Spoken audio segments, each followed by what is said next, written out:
This is the 40 Days for Life podcast with your host, Sean Carney.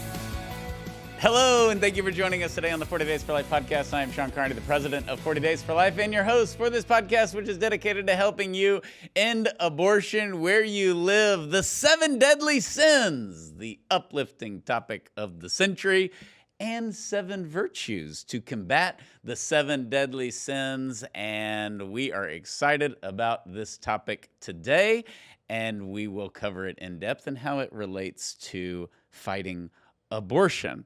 And somebody who has committed all 7 deadly sins is Mr. Steve Carlin, who joined. No!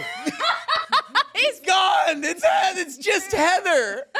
It's just Heather, who has never committed a sin. So welcome. We are flying solo without Steve today. We also have Ramona Trevino here. And I am super excited about this podcast because of the obvious reason, which is I love the movie 7. And we just showed it to the teenagers. We actually ended up watching it twice over the summer because one of the girls wasn't there and wanted to see it. So what's in the box? What's in the box? How often do you say that a week, Ramona? Probably about 5 times a week. Are you for real? That's great. I do too. And of course, it's fun to do the it donuts, people. The pizza. Yeah, you don't know what's in the box. It's so good. And it's a tragedy that Heather has not seen it because you're kind of a creep when it comes to these murders, and you listen to all these dark podcasts. Yep. What's the crime? Crime Con. Crime Con. Don't question. I still think you're capable of cutting somebody up and putting them in a freezer. I definitely see that. Apparently, that's why you go to Crime Con, to learn how to do that. It is. If there's one thing we know about stereotypes, it's that they're always true. So the people that go to Crime Con are really, really creepy. But so we have to cover this, and I'm going to be careful because we don't want to give a lot away about the movie. Do you know what's funny about this? What? You said this is 28-year-old Brad Pitt. Yeah, you're not going to have a problem watching it. But that means this is like a 30-year-old movie. Boy, it aged well. So you're trying to not have spoiler alert. Yeah. You're not trying to have spoilers for a 30-year-old movie. I'm surprised by how many people haven't actually seen this movie. Because it's seen as Fincher is the director. He's fantastic. So it's seen as so dark that a lot of people just haven't seen it. Okay. I appreciate it. I mean, I saw it when I was a late teenager and loved it, was freaked out, and then went on probably a 25-year hiatus of not watching it, and then was absolutely blown away by how good it was. I just didn't appreciate it. So it just happens that you just recently saw it again. Yes, for the first time and bought it and was like, how? And Okay. Bailey, my freshman in college, looked at me and said, how did you forget about this movie? This is my top 3 of all time. What? Right when it ended. And then she wanted to watch it. Wow. You immediately want to watch it again. It's one of those movies because you want to go back and see stuff. But for being it's a very dark movie. Okay. It's a very theological movie. A lot of Dante, obviously. Okay. A lot of Chaucer. A lot of the classics. Great movie. Very Catholic movie, actually. And, you know, it has 28-year-old Brad Pitt, so it wasn't hard to convince my teenage daughters or my wife, like, do we want to watch this? And so, are you saying he's really good looking? Yes. That's what people, it's okay to say that. We had a discussion about that earlier with people. So yeah, we will cover this without covering it in depth, All right. but the listener should know and the viewer should know Heather has not seen 7. Now, she may be acting it out in other ways because she goes to CrimeCom, but we'll just, once you... Serial killer is what I'm guessing. I think you're going to see the movie, and there's going to be a point, the car ride, Ramona, where Heather's like, well, that's a good point. You know. I'll report back. I'll report back. Forward to that, Heather. And for the listener, because you like good movies, and sometimes just good movies, I have a confession. I've never seen Fight Club. And people freak out. You're kidding. Yeah. I can't believe that. But I have seen that. There are some that just, and it took me a while to see Departed because that was 06. We had 2 babies in 06, and I was newly married and running the coalition. And there was just a movie, a 10 or 15-year gap where we just couldn't watch a lot of movies, and we were news junkies. We watched way too much news back in the day. So Heather will definitely appreciate this. Seven's it's one of the greatest movies of all time, for sure. I agree. Hands down. So unbelievable acting. There's no holes in it. Morgan Freeman's in it. Yeah, Morgan Freeman, he's the guy. He is the guy. A lot of rain, and I think it's Gwyneth Paltrow's first major movie. Oh, wow. So, anyways, that's how the Seven. And they were dating at the time when they filmed that movie. Well, Brad Pitt has this thing where if you make a movie with him, he marries you and divorces you. Gwyneth Paltrow and Brad Pitt. That was the first one. 30-year-old gossip I didn't know about. Then he went to Jennifer Aniston, and then he went to Angelina Jolie. And there was probably a few in between all that too. I'm just Homewrecker guessing. I'm just guessing. You know what's fun about watching it is that I think it's definitely his biggest movie at the time, but it's his biggest role he's ever had, and he's very good in it. He's not nearly as good as Morgan Freeman, who's phenomenal. But the voice of God. The AKA. voice of God. Yeah, exactly. But it's cool watching young Brad Pitt and then looking at basically he just never had a gap. Because he just did the F1 movie, which is awesome. I've heard it's really good. I heard it was good, and that made me nervous, and it's good. And you know what's funny? I actually just recently, I've just been on this kick, probably since starting this podcast, where I'm writing down movies I haven't seen. It's a shame I haven't seen them. So I'll just when I have a free moment, I'll pick a movie out of my list. And I watched Days of Thunder. Isn't recently. it good? Never saw it before. Yeah. Never saw it. And it was very entertaining. And my buddy who saw F1, he's like, oh, it's way better than Days of Thunder. They didn't make any of the mistakes that they made in Days of Thunder. And I'm like, 40-year. I wouldn't know. But when you go back to 1990 and they're shooting Days of Thunder in the NASCAR, it's real. It was pretty cool. And they actually had wrecks because there wasn't CGI back then, so they blew stuff up. Plus Tony Scott, the director, and Don Simpson, I think they were doing so much cocaine at the time that they're just like, let's redo the car scene. So, okay, we're off and running now.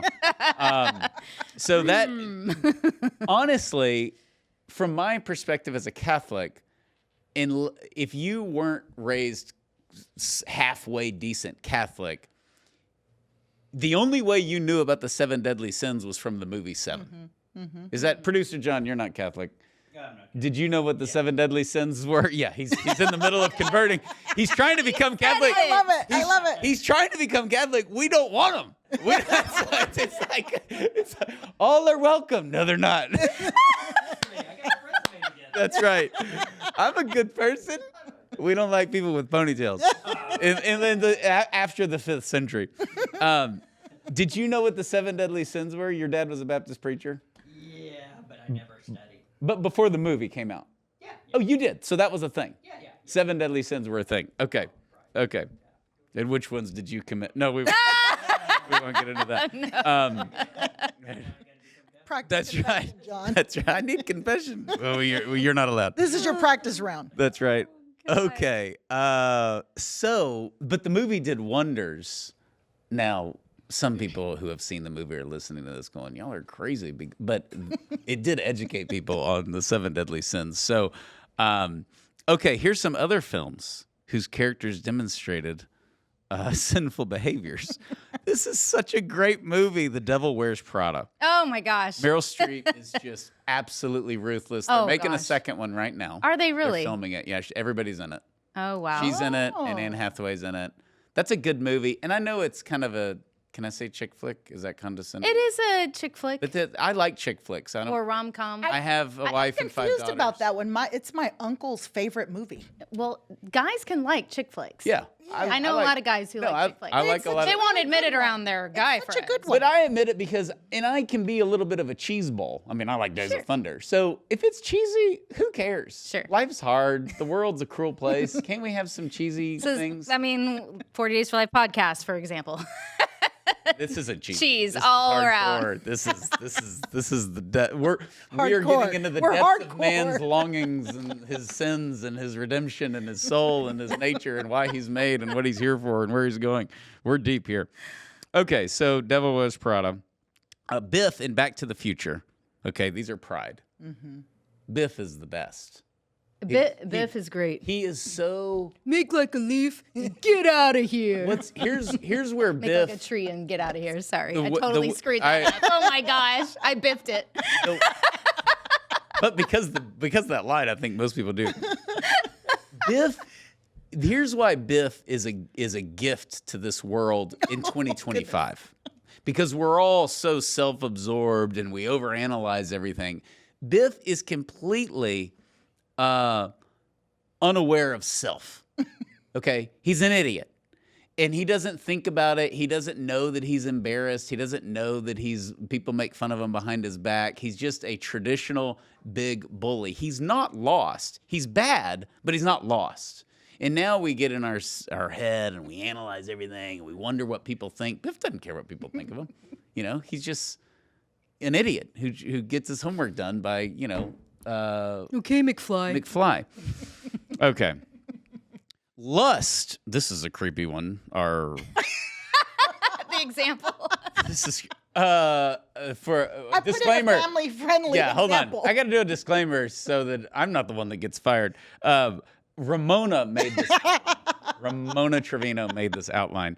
Okay, so I laughed at this and I thought it's actually accurate. And of course, Disney's creepy. Accurate. Lust is Jafar, Prince Abubu.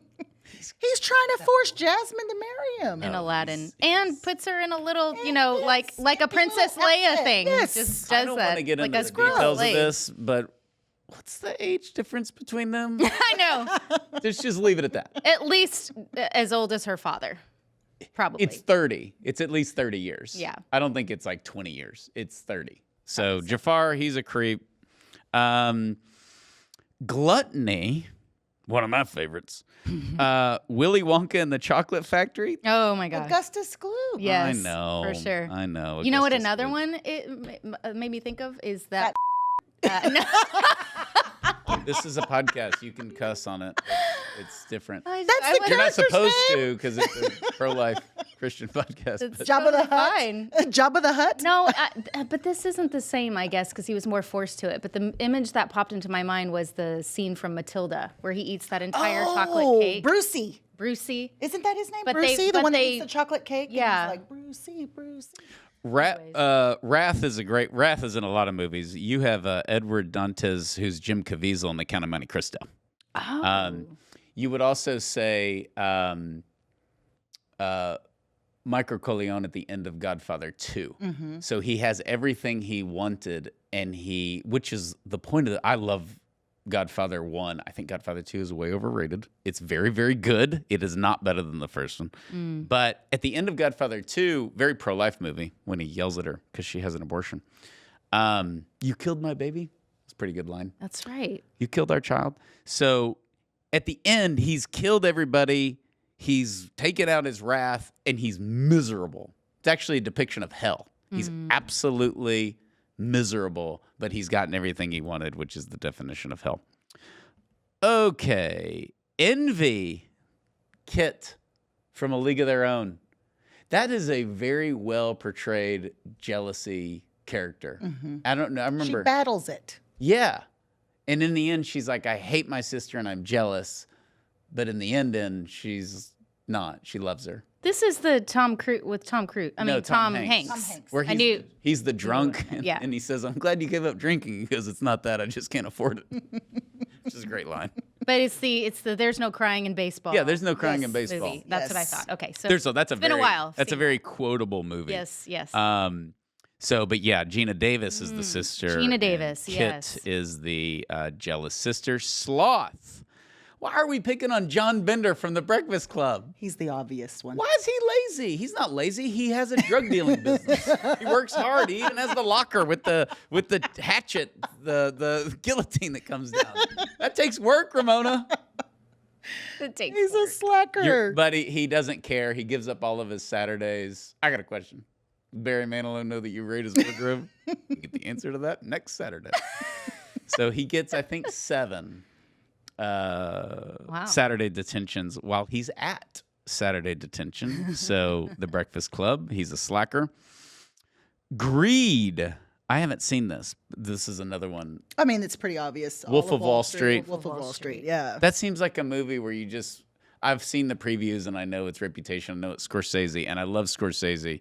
It just seems like you want to take a shower afterwards. You can pass on that It one. looks just. Okay. I like the dark movies, but they have to have a message, and it has to be dark for a reason. Yeah, not Wolf on Wall not Street. dark. Just from the previews, I'm like, I think this is going to be annoying. I watched it just because, of its reputation of supposedly being a good movie, but it was one of those where I'm like, Scorsese is passed on that one. unbelievably talented and probably needs to be in some kind of an institution.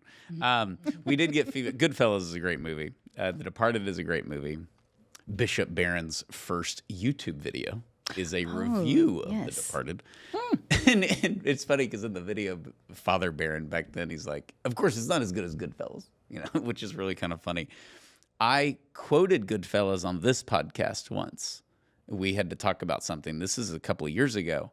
And my stepbrother, Josh, who's hysterical,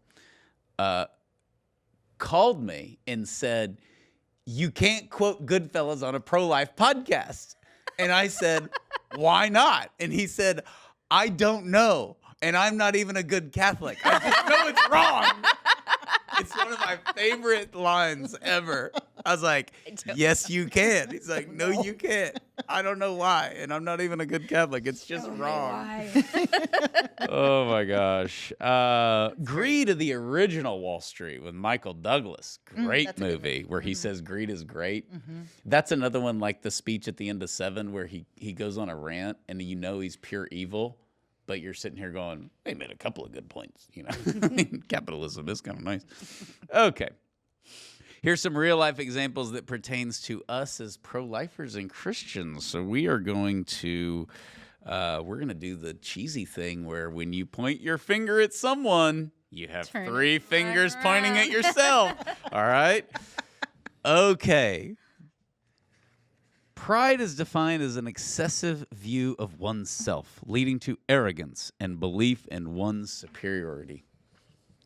I think this is very tempting for pro-lifers when you're standing outside of an abortion facility. Absolutely. It doesn't mean you fall for it, but it is for sure a temptation. And I've definitely met,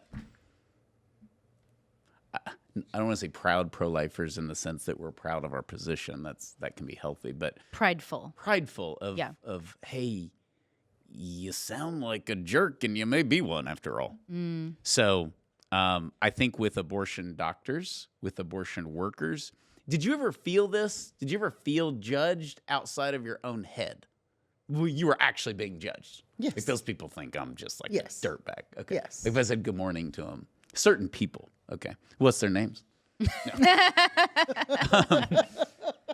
Good morning. Have fun sitting at your job today, Ramona.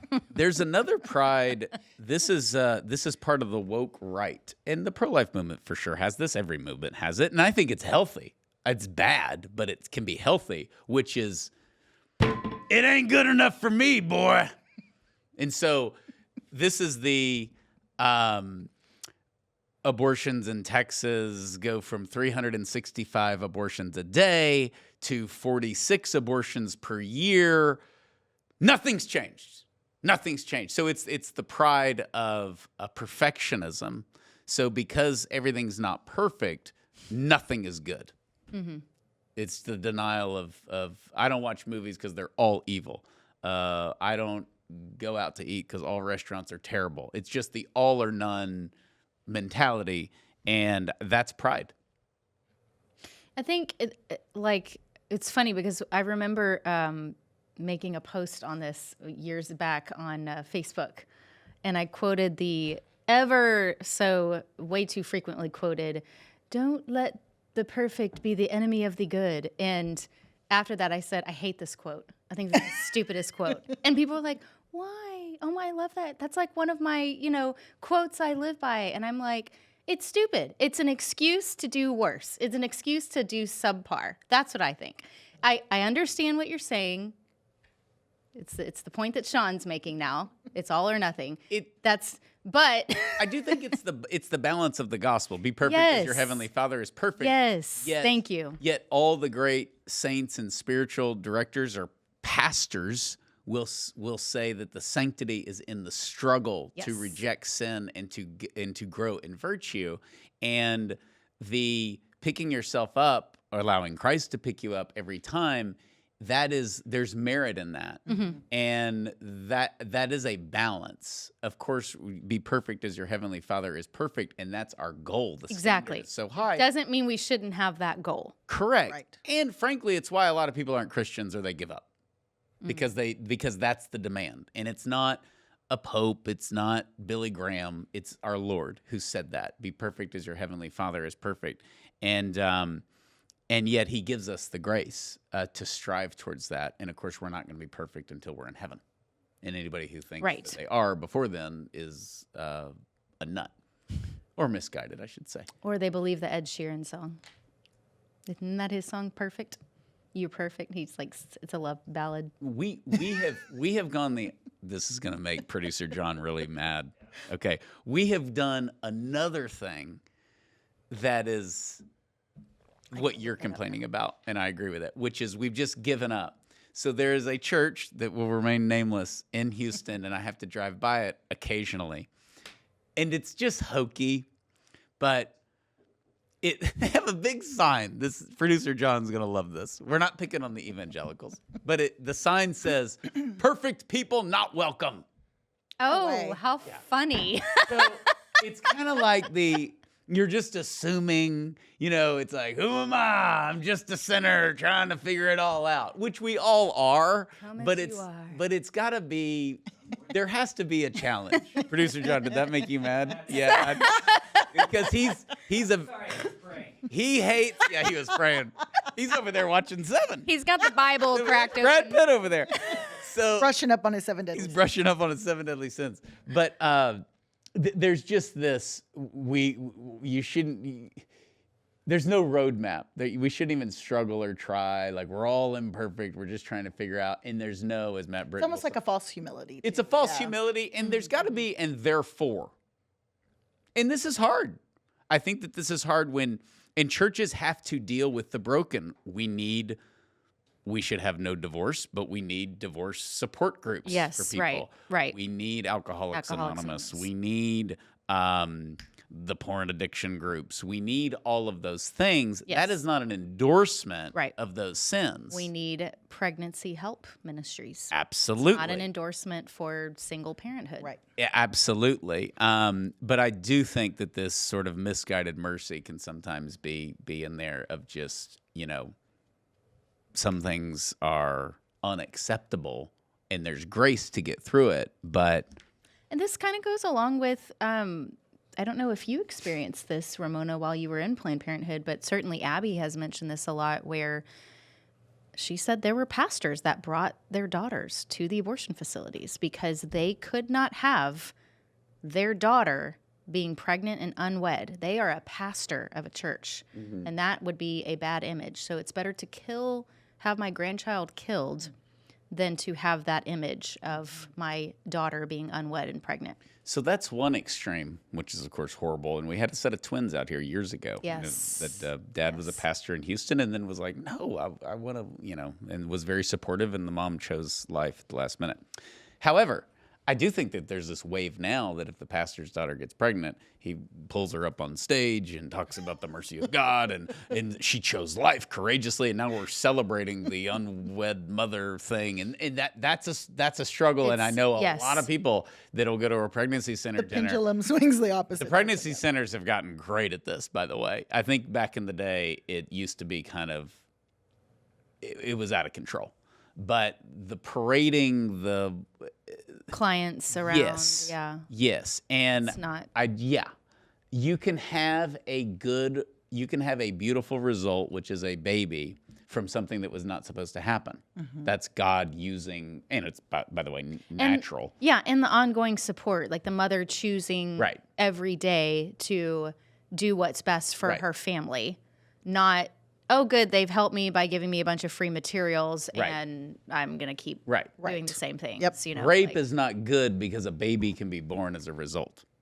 right. And that sometimes I've heard that analogy before, and it's a good one, because sometimes we're like, well, Look what, yes, I was promiscuous, but look what God did. Yeah, that doesn't mean that how it happened is good. Correct. And it's frankly an attack on the sanctity of marriage. Yes.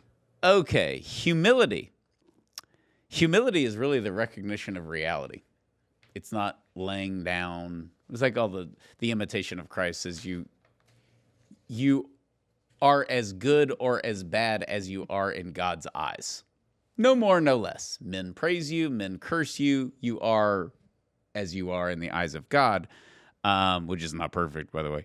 And this false humility of I'm just going to lay down and kind of be a pushover or have no opinion, which I really do. I just don't want to share it and I want to appear like I'm humble, so I'm going to shut up. Or saying that you're humble. Yes. The Irish are humble and we're proud of it. Yes. There you go. I think a great way that it's been said is humility is not thinking less of yourself. It's thinking of yourself less. And that really helps, I think. It's the best definition of balance that, because if you're constantly trying to not, you could get into scrupulosity, which is nothing is, no matter what you do, it's always bad, and I'm never going to do anything right. And you're just getting so wrapped up in the details of your own that you can't get out of your own head.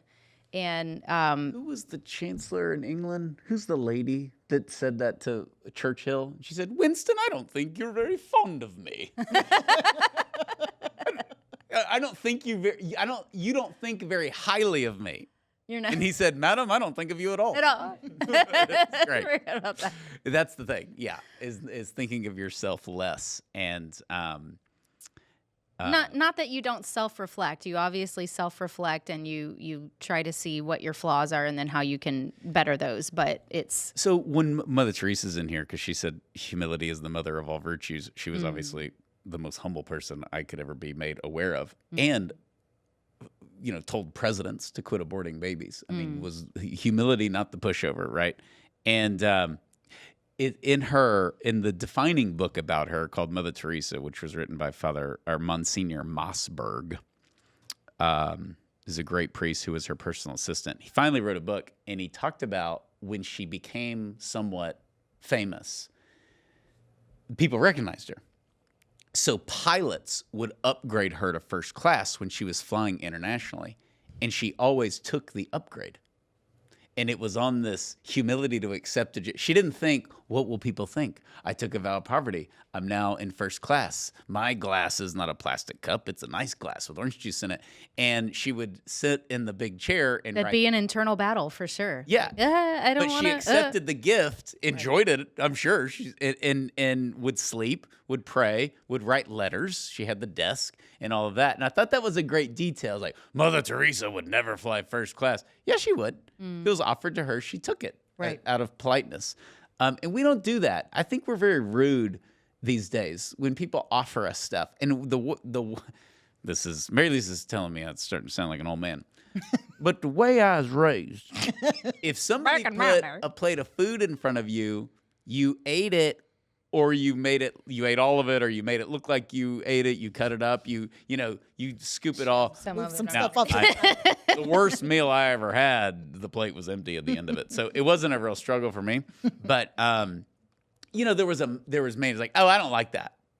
And I think that over time there is this notion of, we don't care what you like. This is what we're serving, and we're always on our kids about that. Of just, we go over to somebody's house. Do your best. Do your best. You don't comment on the food unless it's good. That's it. And accepting compliments too. Like that's something that I've learned, throughout the years is if someone gives you a compliment, just say thank you. I complimented Just your say cool thank you. glasses earlier, and you said thank you. Thank you. You were Look at that. working on this. I'm Practicing working in real I'm life. working on it. It is. And it's hard. Nobody likes, the worst thing is somebody gives you a compliment or an award or whatever, and nobody, I guess some people seek that out. But I don't like it if I don't believe it. That's the problem too. I'm like, I think you're just saying that. But then you're rude if you're rejecting the compliment, you're right? saying I'm not really good. You're at that. rejecting the gift. Yeah. So I'm like, I think you're just saying that. It really wasn't, it's not that good. But But whatever. if you're not thinking of yourself at all, maybe you are good at juggling. You just thought you weren't. And somebody said, you're a really good juggler. You're like, no, I'm not. Maybe you are. Just quit thinking about it. Okay. Lust. Dun, dun, dun. Okay. An intense, often uncontrollable desire for sexual pleasure, but also for power, money, or fame. Lust, when not controlled, can lead to actions that violate God's commandments. There we go. I think this is modern man's favorite of the 7 deadly sins. Mm-hmm. For some great examples of lust, may I refer you back to our Chastity. Uncomfortable Chastity podcast. We don't give examples of lust. We comment on I lust. think we do. Okay. I think we do. There we go. Everybody get uncomfortable. So, Do you see? I have rewatched Chastity. I beat you to it. we already referenced it. Ramona's got it written down. Rewatch the Chastity podcast, everyone. Okay. So this is the most we have in here, the most rampant, I think, obvious, and the most. I think this is what people are interested in. Sex It's what sells, yeah, yeah. Movies. Sloth cars. doesn't sell in a commercial. No. Do you want to be lazy? No. Wrath. It doesn't really. You want to be angry all the If time? it's like lazy, Meryl it's going to Streep? be posed in a sensual way. Do you want to be lazy? Jabba the Hutt eating a burger is not going to sell. No. Although it'd probably make me want to have a burger. Must be good if he's eating it.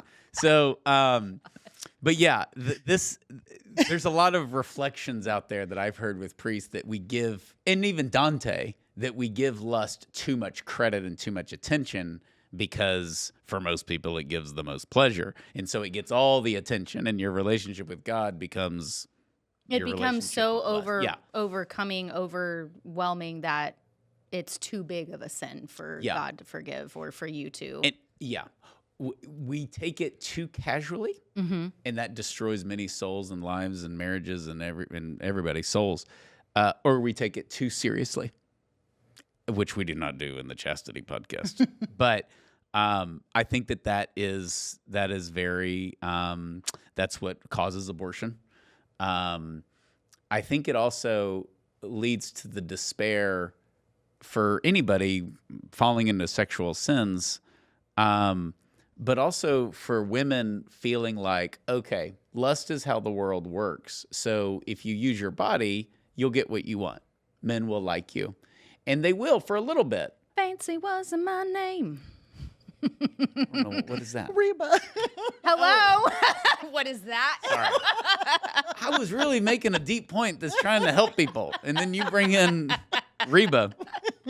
I saw her live. I'm just saying. That song was pretty cool. Yes. Okay. You've derailed Sean. You derailed me. Don't interrupt me when I'm talking about lust. So yeah, this is kind of fun without Steve here. I didn't think it. We was, can't get too used to it. I can't get too used to it. Boy, he would have loved this. He would have been gone. It's the female energy. Y'all We be- already would have had a lot of. Hey, I feel like I'm on better behavior because It's the I have feminine two ladies energy. here, and if Steve were here, I'd be like, well, I can say some stupid stuff because Steve's here. Steve brings out the worst in Sean. Oh. So yeah, I think that the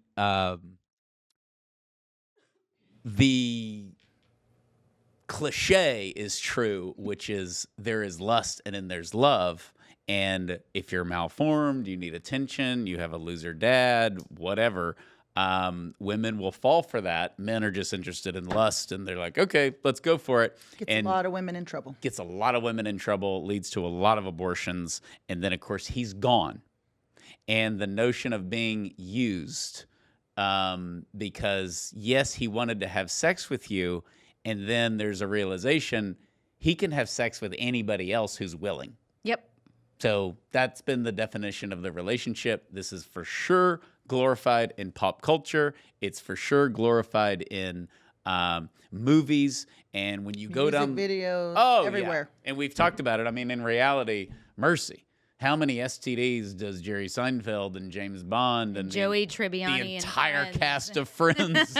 I mean, Yeah. it's just kind of like, okay, that's, and we see that portrayed also in the homosexual movement, that this makes you happy, that it sets you free. And certainly in pop culture, there's no gay tragedy. You're good looking, you have it together, everything works out in your life, you have plenty of money, and that's just not the case. So I really, as much as we joked about the movie and everything, not everybody's going to enjoy reading Dante's Inferno, but there are so many good reference books that kind of break it down. There's a really good one, and I cannot remember it. It's like Spiritual Direction with Dante. I think that's it. Spiritual Direction with Dante. And it's a priest who's an expert in Dante. And he wrote this book that's a short meditation to be read as daily prayer. And it goes through, you would read something in Dante and you have no idea what he's talking about at some parts. But he translates it and why it's that way. And Dante was a genius, but when it comes to suicide, which he is very, very harsh on, the soul's in hell, most selfish is what Dante says. Certainly lust and all of the 7 deadly sins, but it really helps you strive to live better. Dante's Inferno, which is the point of it. And so, anyways, This is called Spiritual Direction from Dante. Yearning for Paradise by Yes. Father Paul Pearson. Father Paul Pearson, yeah. Of the Oratory. Yeah, of the Oratory. Yeah, and it's a great book. I highly recommend that. Catholic, Protestant, atheist, it's a great book, and you will get everything. It's a little bit of the Cliff Notes, but also better than Cliff Notes, it's the interpretation of that for your own spiritual life, and he connects it to modern day, which I know we're kind of doing here. But it's a great book. I can't recommend it enough. I feel bad. It's the first time it's come up on the podcast. And it's short. It's for daily reading. Nice. Okay. Real quick before we move on from lust, this has gone to a level that it wasn't at, when all of us were growing up, which is the porn addictions, the sex trafficking. Yeah. And just lust used to mean affairs, teenagers messing around, Hollywood, and we didn't think about the business of lust. I mean, you could have whatever, hot girls trying to sell a Coke or whatever. That's just the United States of America and always has been. Not a good thing, but that's what it is. But the selling children to people who want to sleep with children, that's just been a whole new development over the last 20 years and a horrible one. And it shows when left on its own and not tamed, that's where this will lead. Yeah. It's never satisfied. Exactly. It's never satisfied. It just keeps getting darker and worse and more violent. Yes, all of those things. And, you said something else, and I had a comment, and I forgot. Oh, well, it'll come to me later. So to counter lust, we have chastity, which gives us freedom and joy and true love. It is a fruit of the Holy Spirit. It's a form of temperance. Chastity guides the proper use of the sexual appetite according to one's state in life. And when you have that mentality, it is easy. Yes. It's not always easy, but when you have a state in life, what you're called to do, what you're supposed to be doing, people think of chastity as no. And it's not. It's a lot of yeses to your state in life. It's a lot of yeses to freedom. Mm-hmm. When you have a narrow mind, you're not distracted. It is curiosity killed the cat. Mm-hmm. And that's very, very true, particularly when it comes to lust. You start thinking about things, wondering things, fantasizing. Most spiritual directors will have there's a course for a pattern to commit a sin. It's fantasy, illusion, stupidity. So it's fantasy that it just pops in your head. Okay, well, that happens. That's human nature. Illusion, that is reality. And then stupidity, acting on that. Acting on the illusion. And then you come full circle and you're like, this is just a stupid fantasy. Like, what's wrong with you? And it's very practical. And I think it can go, it doesn't just apply to lust. It applies to everything. Mm-hmm. It could be wanting to be famous. It could be money. It could be whatever. But you have this fantasy. And then you turn it into an illusion that you believe, and then you act on it, which is stupid. And I remember he's a famous priest. I don't want to mention his name, but he's doctorate at Columbia and a psychiatrist and just a super holy priest. Well, you're narrowing it down. It's not Father Benedict Groeschel. But I got to go on retreat with him one time, and the whole thing was like fantasy, illusion, stupidity, and it was great. Wow. Just described my whole life. It was just great. It's like, thank you. This is very helpful. Okay. I do want to say something. I don't think we've talked about it on the podcast yet, but something that fairly recently happened in our culture with the kiss cam at the Coldplay concert. Oh, yes. And Public shame. I was going to say, do you know what's been interesting about that? I have heard This is the CEO who got caught with his HR director on a kiss cam. I mean, man. At a Coldplay concert, and it's and they immediately turn away from the camera when they realize they're on camera, right? What I have enjoyed about this, as sad as it is, that what this means is that at least one family was broken up. You know, from what I understand, she was not married, but doesn't mean it didn't hurt her family or something like that. And I appreciated a lot of the conservative commentary that pointed out this is a good sign that there's still shame here. Yeah. This should be shameful to them. Yeah. And I was like, yeah, that's true. And now I don't want to get to where we're like lowering our standards, right? Like, oh, good, they're shamed in public. But that is a good sign of the times in terms of where we've been heading for so long, right? That, oh, good, they still see this is a shameful thing. Yeah. Because it is. Shame has gotten a really bad rap. And what you do in private matters. And when it comes into the light, you don't want it to. It's exposed. So I thought that was actually a good point. I don't think we should all be like satisfied, like, oh, cool. Like they were ashamed of that. Good. Like, no, this is still a really bad thing. But the fact that it brings about a sense of relief. But we haven't lost our minds. We haven't completely lost it. And I think that a lot of people probably, I hope it made them reflect. Like, there is no 100% absolute complete privacy. At some point, when you're doing something wrong, it's going to come out. Well, and also on the resurrection of the dead, everything will be seen by everyone. Yes. We're going to go big picture, second coming. But I have felt ashamed in my life.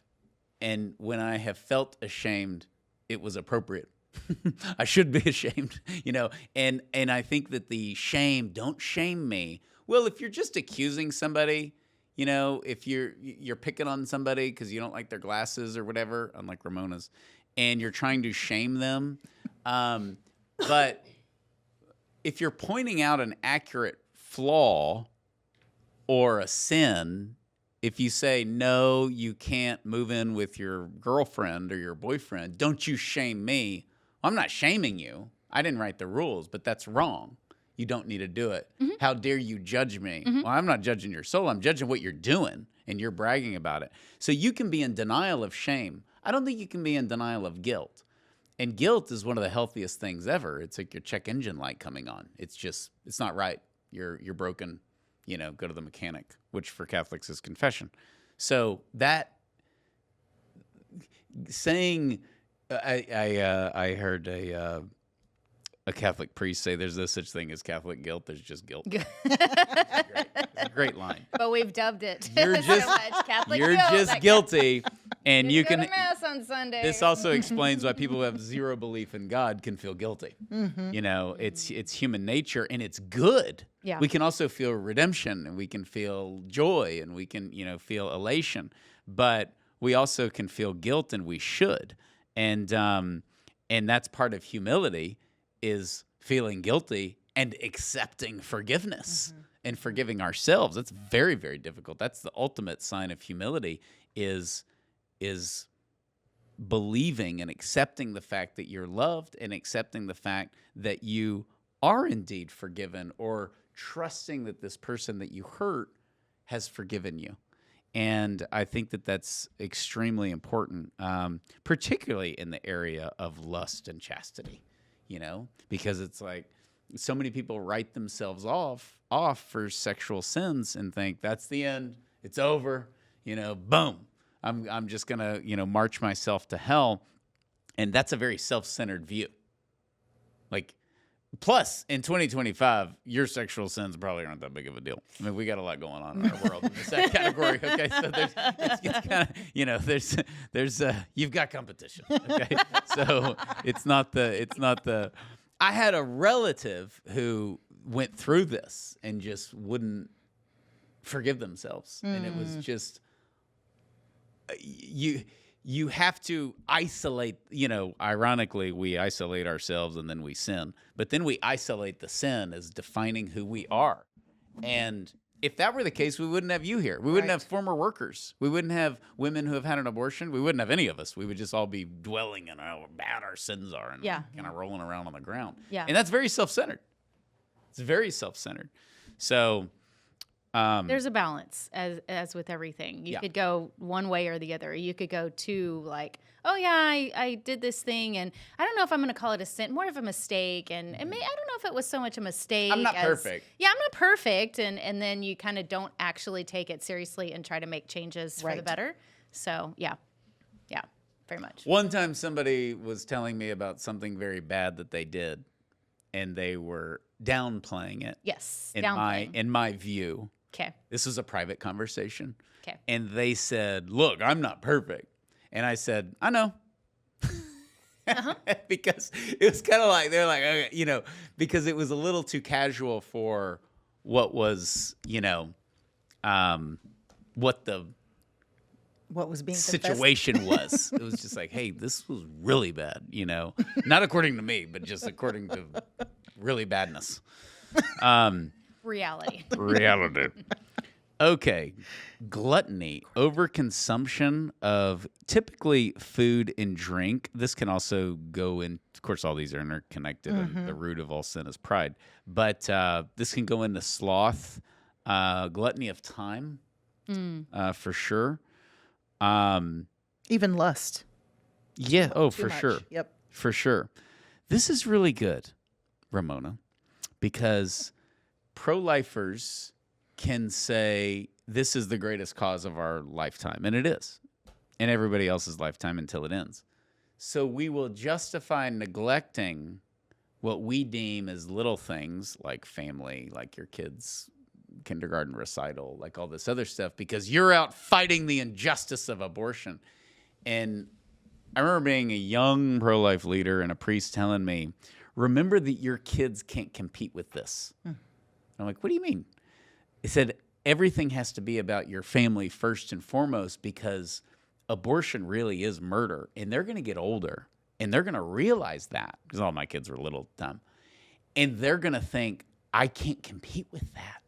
Mm-hmm. Like, of course, Dad is all doing all this stuff and leaving all the time because babies are being murdered. And over time, they're going to resent that. Mm-hmm. This is really good advice. And this comes from the same person who you said on another podcast earlier this year, Sean, you don't have to go to every single soccer game. Yep. But square that with what you're saying now. Yeah, look, I have 8 kids. Yes. So naturally, you're not going to be at everything. Right. Okay. And sometimes even if you just have 1 or 2 kids. And sometimes you just have one or 2 kids. And I would say, in all humility, Heather, I was definitely a workaholic for a solid 10 years. Okay. And then there was because I'm Irish Catholic, I survive on fear and eternal judgment, which is actually quite freeing way to live. But that fear of this happening, of my kids thinking, Dad was out trying to save the world, and so, like resenting you. Yes. Mm-hmm. So I think it was a total blessing that I had girls first, because we're all scared of screwing up our girls. And that was good, and it was just like a get over it moment, and good retreats and good advice. And I do think that there is, and I like to work hard. A priest actually called me out one time in spiritual direction. He said, but you get instant gratification from work. I'm like, I've never heard it put like that. What do you mean? He said, well, it's going to take time to sit down and explain a math problem to your child. But you can email one of your team members, and they're going to email you right back. And you can say, we're going to do this, and everybody will say, great, let's do it. And he's like, you're not going to get that from your kids. I might not say, great, let's do it. Well, that's why you're not going to work here much longer. So, that whole thing, that was great advice, is that I never thought about it as the instant gratification. And then it makes sense with all people who put too much emphasis on work. Well, I'm working, yeah. And that's good, and we need to work hard. But there's this, but who cares? And that's a billion examples of people whose lives are train wrecks. Yes. And so I think I think everybody has to balance that, and it's a struggle to balance it. But I do think it's easier the older your kids get, because you just pick certain work things and I tell Mary Lisa, I have a phrase now, I have to do that. Of course, we don't have to do anything, but there will be a 40 days thing or an opportunity, and I'll tell her, I have to go to that. And she's like, okay, good. And then that means I'm not going to do something else. But I just think prioritizing things. Yeah. And then we could have the biggest opportunity in the world. But if Seamus is graduating high school, I'm not going. Mm-hmm. And so there's if I've already committed to something. But the balance of talking about gluttony or time or the balance of work and family, it's missing stuff is not a big deal if you're paying attention daily. Mm-hmm. That's the thing. My girls remember me being at everything. I wasn't. It's physically impossible, but they think I was. It reminds me kind of that scene from The Little Giants where the dad's always gone, and then he's like so excited and when he comes the dad running up. comes. Yeah. So cute. So I mean, obviously that dad wasn't at everything, because the kid wouldn't have been so depressed every time the dad would leave. But yeah, you're right. I agree that if you're present every day, they're not gonna be depressed because mom or dad is not at one game. Yes, because you're there, present all the time. Yes, and giving them attention and talking to them and all of that stuff. So watching Se7en when they're old enough, all those wonderful bonding things. Pointing out that Jafar's a lustful creep. That Jafar's a pervert. and he is completely. Okay. So that's gluttony followed by temperance. Temperance. Okay, the virtue of temperance disposes us to avoid every kind of excess, the abuse of food, alcohol, tobacco. 3 great things, by the way. But it's all in temperance, because all in moderation. This Sean. is also the people think, okay, this is just don't eat too much, don't drink too much, don't smoke too much, but it's not that. It's the emphasis you put on those things that you now trust in those to more than God. Mm-hmm. And that's why fasting is so important, because we're fragile. We like stuff. Mm-hmm. I like burgers. I like beer, as Kavanaugh said. And so, but you can't, that's a created thing that is here to serve a good, to quote St. Ignatius of Loyola, to serve a good in its proper function that leads to the greater glory of God. But when it's given the attention or credibility of being God, that's where it leads to everything. Temperance gets way overlooked, I think. Mm-hmm. And we have a very intemperate society, I think. Mm-hmm.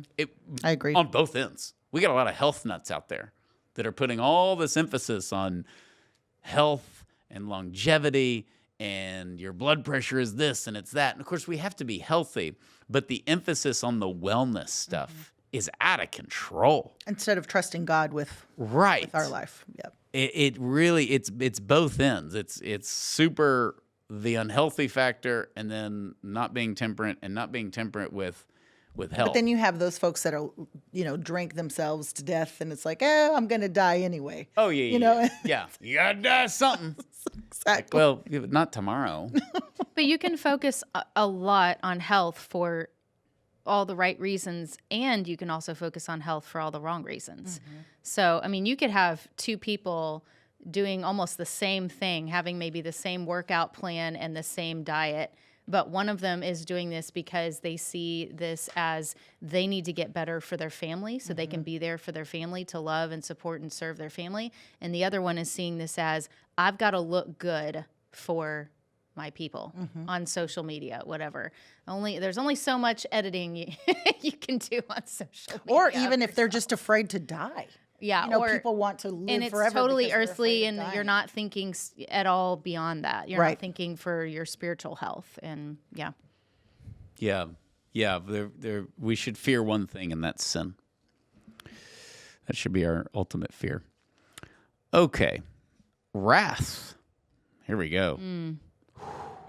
Just want to talk about 7 the whole time we can. Uncontrolled feelings of hatred or rage.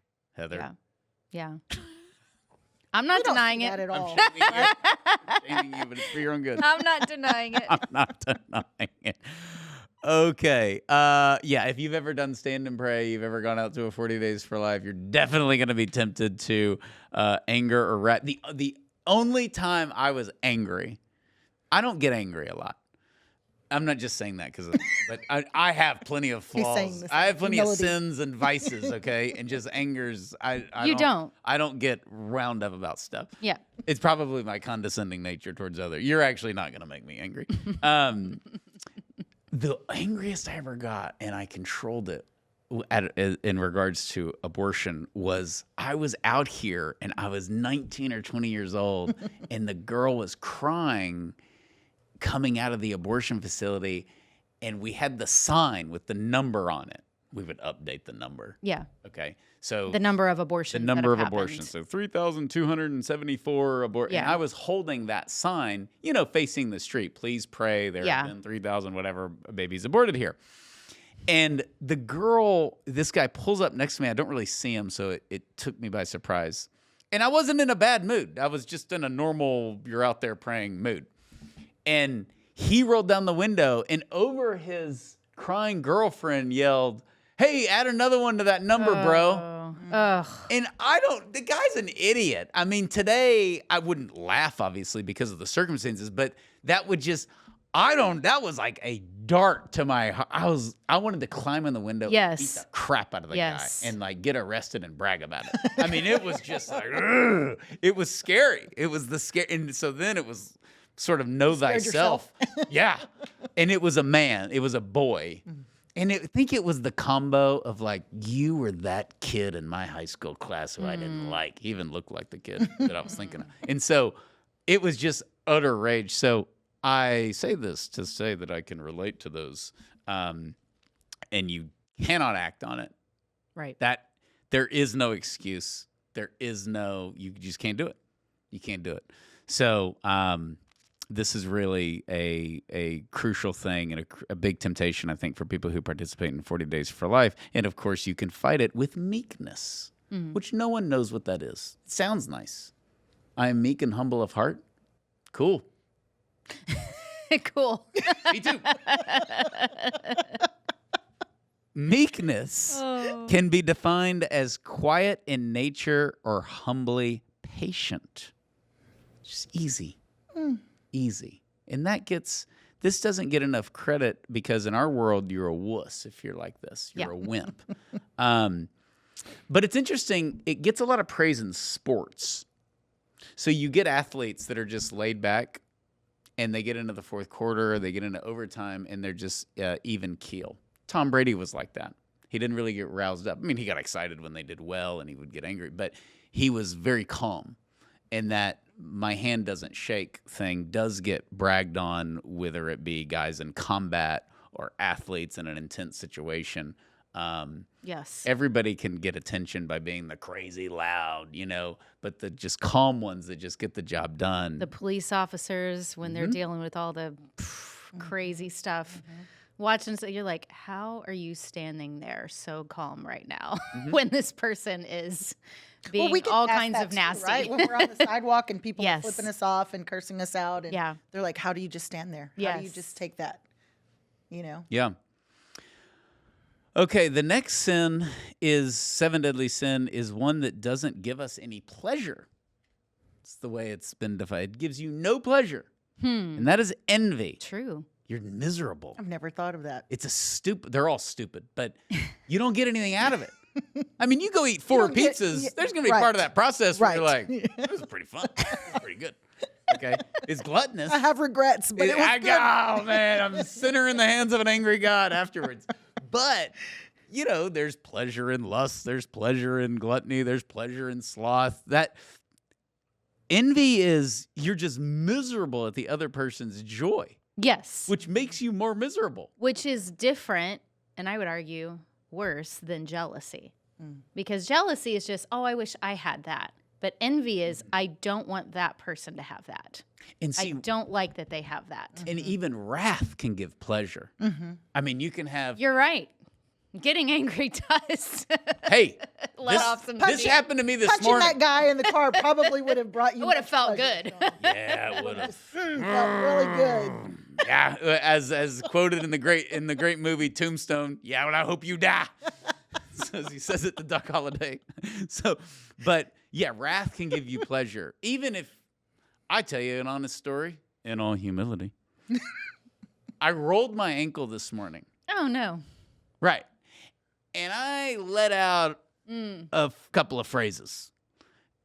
And I felt better after that. And of course, in the right context, But I was like, oh God, if I hadn't have screamed or said bleepity bleep, it caught me off guard. It hurt. Still hurts right now. But, and Mary Lisa's, I was like, sorry. She's like, it's okay. No, I know that hurt. It was like that. But I felt better afterwards. That was like a little flat. It wasn't wrath because I was just in pain. But, if you get really mad and you punch a hole in the wall. Practice. Yeah, you punch a hole in the wall. Feels good in the moment. You get in a fight in football practice, and afterwards, you're laughing with the other kid because now you're both exhausted. There's pleasure in that. Envy, you get nothing out of it. And I think that's just what misery. Just misery, i.e., Judas. Because he's definitely envious of the Jews. He's envious of our Lord, probably the other apostles, and it ends in suicide because there's no way back to contentment without repentance. Yes. As far as pro-lifers, this is interesting. So there can be temptations for us to be envious of another pro-life leader's accomplishments out on the sidewalk, other volunteers. Or with their vigil. We were at a symposium a couple of years ago, and I told the story. I was bragging on Jim Ball, our wonderful leader in Green Bay. I think this was in 2018, and I said, Jim Ball told me, this is July, he has all of his fall hours filled, 24 hours a day. Now, for those of you who participated or certainly led a campaign, that is impossible. That's unbelievable. Yeah. You get your hours filled by day one. That's He's a miracle. lying. He's lying. There's no way. But I don't care if he's lying. I'm bragging on him to set this huge standard. Okay. And I was like, Jim Ball has 24 hours a day already filled, and it's not even August 1st. And everybody kind of cheers, and I said, how obnoxious is that? Yeah, Everybody laughed because everybody hates that guy. It's like, hey, Bill lost 60 pounds. Screw him. Let's go eat a pizza. So yeah, it is. We're just like that. Yeah, we're just like that. And I'm gonna go on ahead and say women are the worst. I'll agree with that. In a funny way too. Where it's just like, bless her heart. She gained all that weight after she had those babies. Then she loses the weight, and she's like, probably surgery. It's just like tummy tuck. Yeah. Tummy tuck. Yeah, he must have paid for that. So I love it. I love. Must be nice. Jealous Southern women. You love cattiness. I love it. It cracks me up. I love Steel Magnolias. That's a great movie. One of the phrases my grandmother would say. She would she'd be talking about some neighbors, and she'd go, "That goose, she's such a goose." Did you have women in your life ever call other women gooses? A goose, yeah. That was never a thing. heard of that. Oh my God, it was a thing. It was like that goose. Whatever it was. My favorite line is "Must be nice." Must be nice. I'm working on that. Must be nice. Must be nice guy and must be nice gal are for sure out there. And they're just because it just assumes the worst. Yeah. You can't recover. You can't recover. So-and-so got to do this or went there. Must be nice. I like Ramona's shoes. Must be nice. It's just, do you really like them? Now you're just a jerk. So, no, must be nice. It's horrible. Okay. Well, I like when you're accused, like you say, must be nice, and the other person says, it is. You got a Porsche, man. Must be nice. Yeah, it's awesome. It's great. Your car sucks. Looks like a piece of junk. My Porsche is way better. It is nice. We went to Hawaii last week. Must be nice. Yeah, it was. It was fantastic. Really, what'd you do last week? Eat potato chips? Yeah. Yeah. If you own it, it works. You've got to own it. Yeah. Okay. So, correcting envy is gratitude. Gratitude, if you're grateful, you'll always be happy. Yes. One of the things, and this is what I hate. I hate sitting around groups where all it is complaining about what you don't have, right? I can't stand that. It's like a waste of time. And this was happening one time. And I was just like, let's turn this around. What are you thankful for? It's not to say that you can't be sad and you can't miss something and you can't look at something that somebody else has and want, and, you know, like you can't want that. That's fine. But we spend, I think, not enough time on looking at the things that we have and being grateful for that. And one of the things in prayer is, how often do we say, or do we hear this a lot, that we go to prayer usually tending to just ask for things. But how often do we go to prayer and maybe at least first start out by thanking God, being grateful and having gratitude for, thank you for my family, thank you for this friend, thank you for this difficult person that you put in my life that is helping me to be more holy, or thank you that I'm not impoverished, physically, and I try not to be impoverished spiritually, and whatever it is, right? How often do we just go to prayer when we need something or want something? And we just have to reorient our thoughts in the way that we, and that's, I would be miserable. I would be so miserable if I just sat and thought all the time constantly about what I don't have. Yep. And then just got mad because I don't have whatever the thing everyone is. else has, right? Whatever it is, right? And I think everybody can think of something that they don't have that they wish they had. But yeah, and it's easier said than done or on paper, but the reality is that if any of us are told right now, in 5 minutes you're going to die, or in 1 minute, really our response can only be thank you.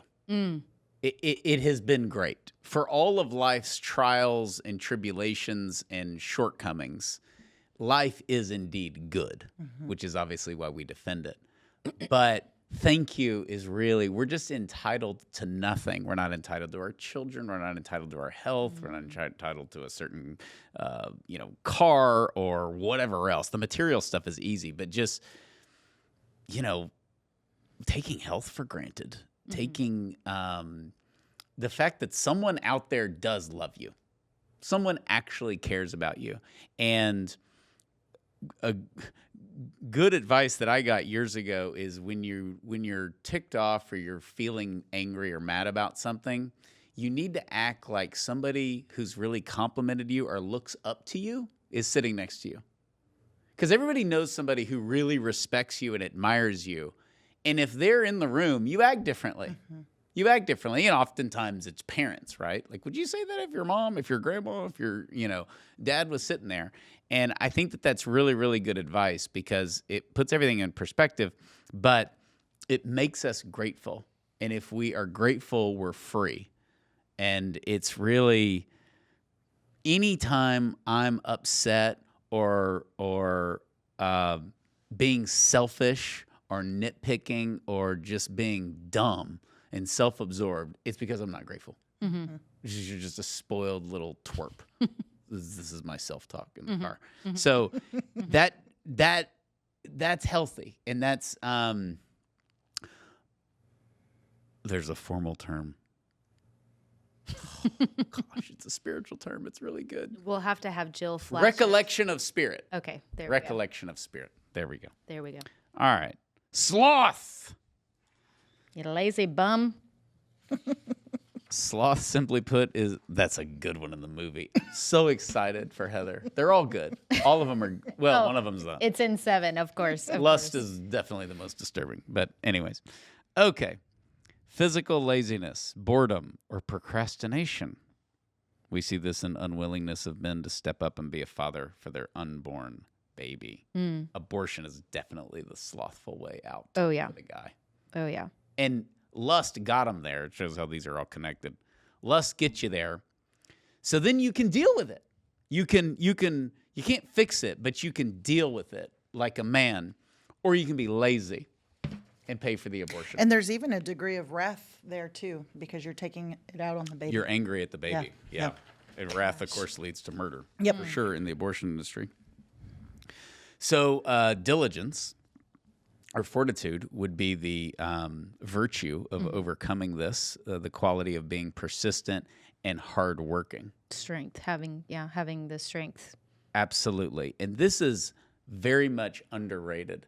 Fortitude gets lost. I like to talk about fortitude a lot because it's challenging to me as a man of just when somebody asks, if somebody asks why you did something wrong, you're like, because I'm slothful or I'm an idiot or I'm lazy or I was stupid, and you're criticizing yourself. When someone says you did something right, I notice for myself, because of my just state of life of marriage, kids, work, and just the responsibility that come from those three. Somebody will say, whoa, my God, how do you do it or whatever? And the answer is fortitude. I may not be doing certain things well. I certainly don't all the time, but I keep going. Yes. And I think fortitude gets lost, and there's so much merit in that. And we honor it in other things. We honor it in things like George Strait, of just the fact that he has been at the top of his game for so long. Athletes who overcome an injury, there's merit in that. There's fortitude. People who have been in a career for a long time. People who have raised children, and their children love them and they love their children. Their kids weren't perfect and they weren't perfect. There was very difficult times, but the fortitude, to love unconditionally got them there. And fortitude just gets lost because I think we're a lazy culture overall. And we hear it often. I know I hear it often too from people who are like, how do you do it?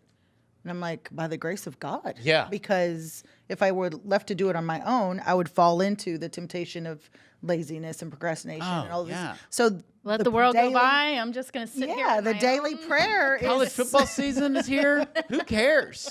Let's watch College Game Day.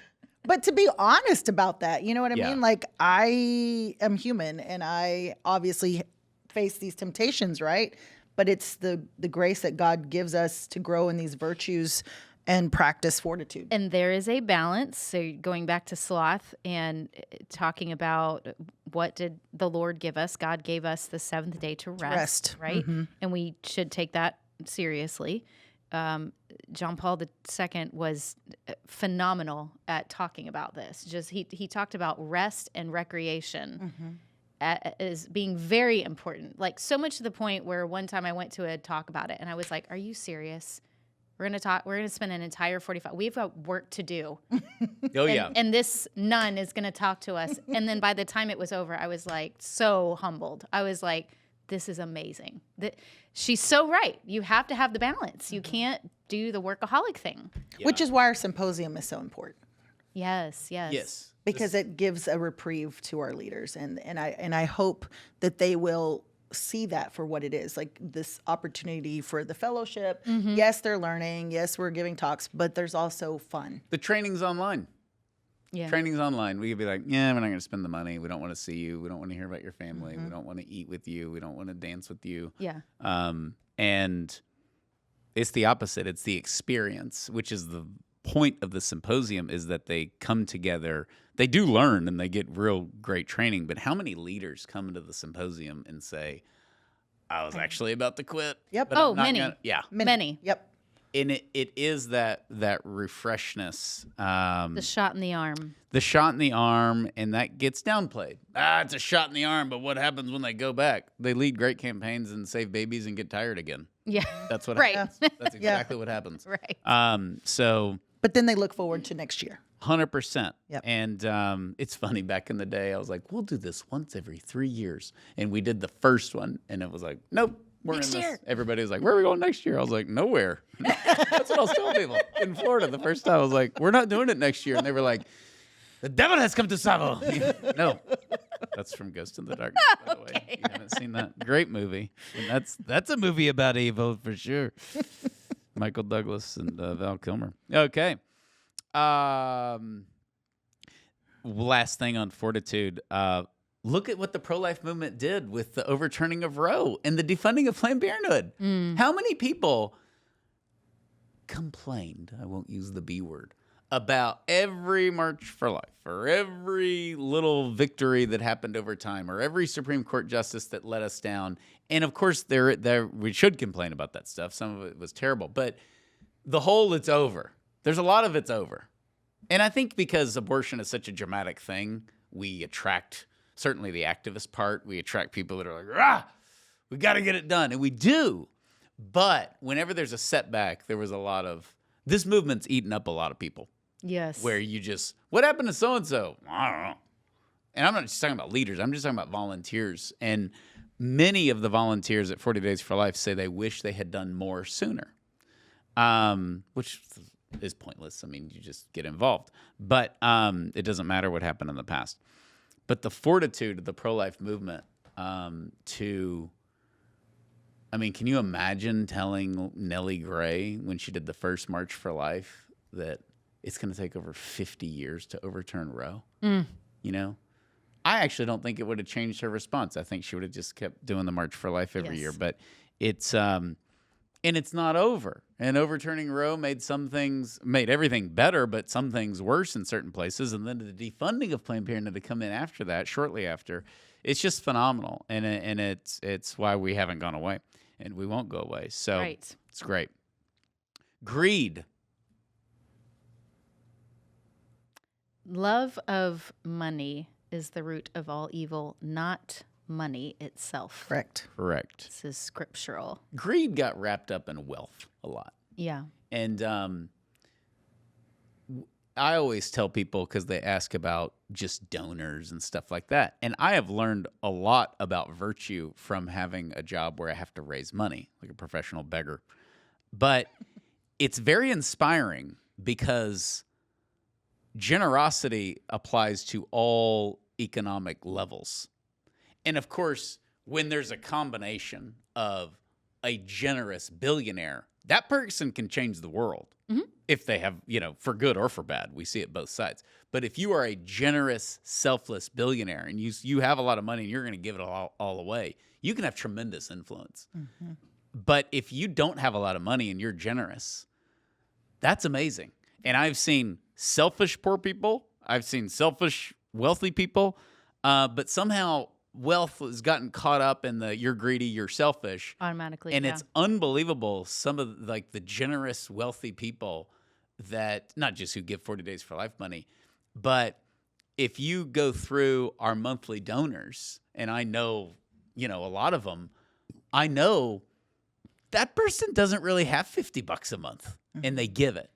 And that is so awesome. And we've had families where they'll write in and they'll say, take my monthly donation up $8 a month because my husband got a raise and this is the percentage we want to give away, and just beautiful things. Like that's heroic virtue.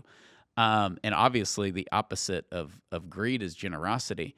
But greed to me, similarly, because you can have a moment of wrath and just go kill somebody, okay? But we often hear, that person was not an angry person. They just snapped, okay? And actually, juries will take that into account. You find your wife in bed with another dude, you blow them both away. The jury's like, she had it coming. And so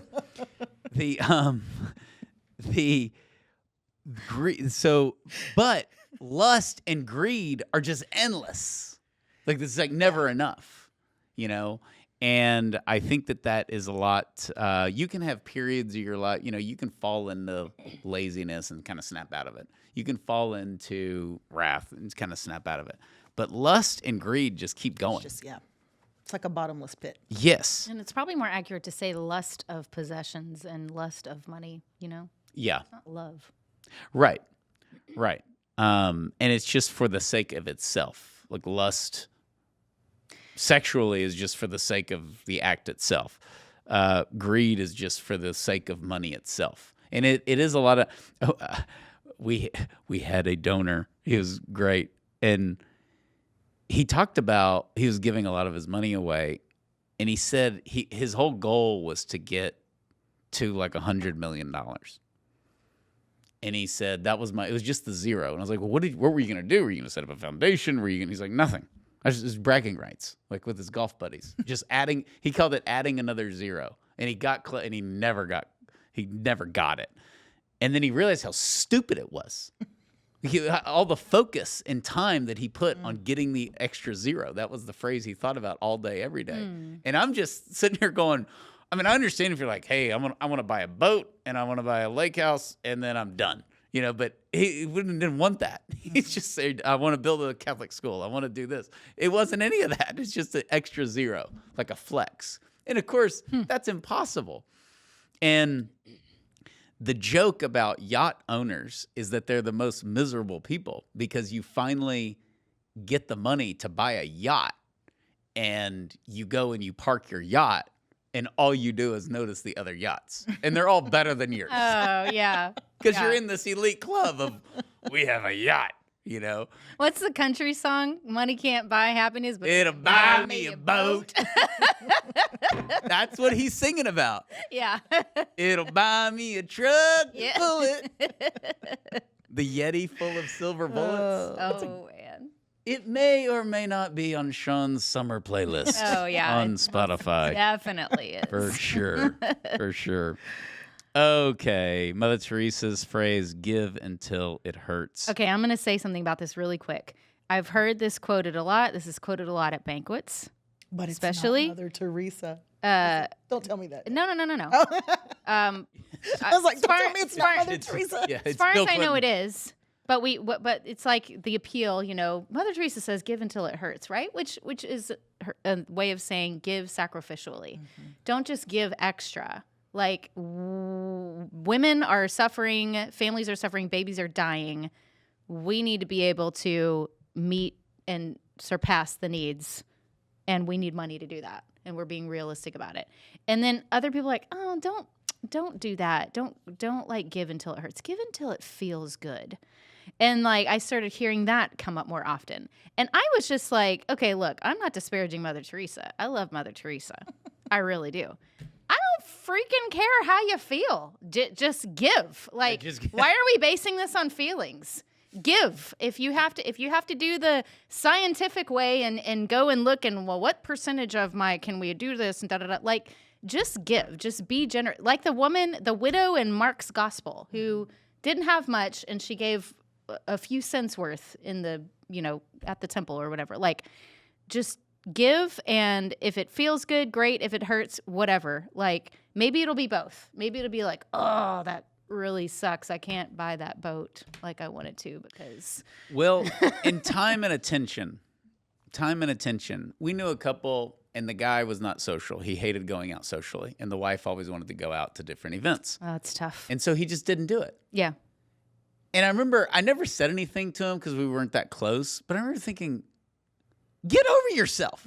Go out and take your wife to a party, sit there by the punch bowl, talk to some guy, be annoyed, make your wife happy, and go home and get complimented by your wife of how you were willing to go out. Like, I don't like people. I don't want to go out. So what? Describing my parents. Oh, great. It's true. And it's like, so what? But a lot of couples, yeah. And on the opposite end, if you have somebody, it's hard because Mary Lise and I are the same two loud, outgoing people. But if you have somebody else who's like really outgoing and always wants to go out and it's draining. Home. Yeah, it's draining. Go home. I know it goes both ways. It does, yeah. But when I hear the give until it hurts, I guess it's easy to put it on the financial stuff. But it is subjective. Sure. Yeah. Kids, we're not eating next week. I gave until it hurts. It's really going to hurt you. We only have enough food for me. But hilarious. The time. Yeah. That's the give until it hurts. For And sure. certainly parents can relate to this. For because sure. Kids, it's like you squeeze a rag. They're just going to drain you. And that's what you're called to do. But you're just going to give until the last drop. There is no end to it, to parenting. And it does hurt, and it should. It's the only thing that hurts that's worth it, I think. But the attention to people, and we can close with this, but there's a great, I got to go into the chapel of